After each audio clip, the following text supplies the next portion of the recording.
Try to remember your first birthday. Try to remember learning to walk.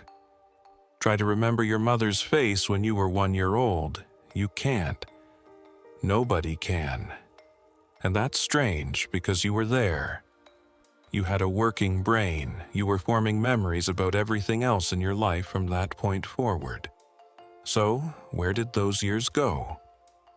In 1893, a psychologist named Carolyn Miles asked adults to recall their earliest memory. Almost nobody could go back before age 3. She called it a puzzle worth solving. It took another 80 years before anyone came close to an answer. The phenomenon has a name now: infantile amnesia.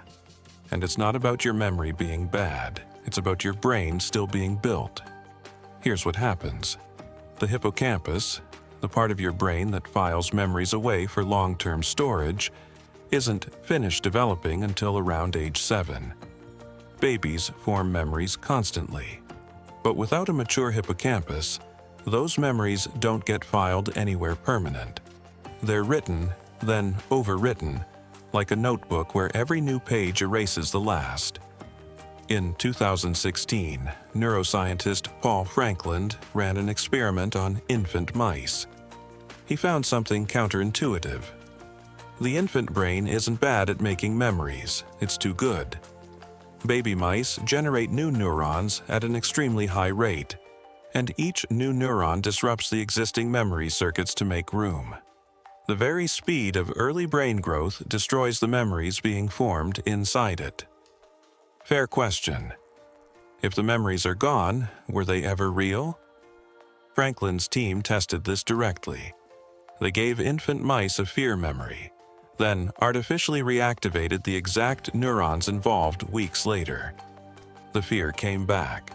The memory hadn't disappeared. It had gone somewhere the mouse could no longer reach on its own. That detail matters. Your first years aren't blank, they're locked, not deleted. There's a second piece to this. Even after the hippocampus matures, toddlers don't have language yet. And language turns out to be one of the tools the brain uses to organize memory into a retrievable story. Psychologist Catherine Nelson found that children start forming memories they can access later, right around the same time they develop narrative language. The ability to tell a story with a beginning and an end. Before that, experience happens, but it isn't structured into something you can pull back out. This is why your memory of childhood doesn't start with a single image at a specific age. It starts gradually, in fragments, usually somewhere between 3 and 4, exactly when language and hippocampus development finally overlap. Now, here's where it gets more complicated. Memory researcher Chi Wang spent years comparing childhood memories across cultures. She found that the age of earliest memory isn't fixed. It shifts depending on how a culture talks to its children. In cultures where parents narrate a child's day in detail, asking questions like, "What did you see? How did that feel? What happened next?" Children's earliest memories reach back further, sometimes to age 2.5. In cultures where that kind of narrative talk is less common, the earliest memory often starts closer to 4. The hippocampus was ready earlier in both groups.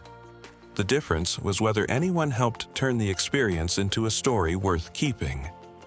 This means infantile amnesia isn't purely biological.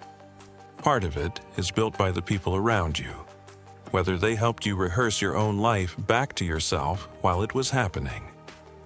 There's one more twist.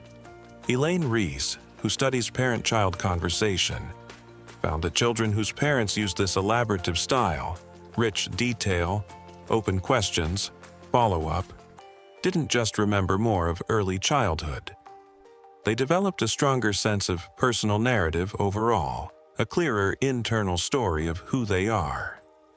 The habit of turning experience into memory in infancy appears to train the same skill you use for autobiographical memory as an adult.